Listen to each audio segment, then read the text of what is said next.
என் ஜீவிய நாட்களெல்லாம் நீர் நடந்த பாதை செல்வேன்.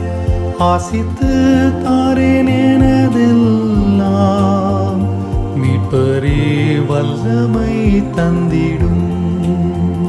ஆசித்து தாரேன் எனதெல்லாம் மீட்பரே வல்லமை தந்திடும்.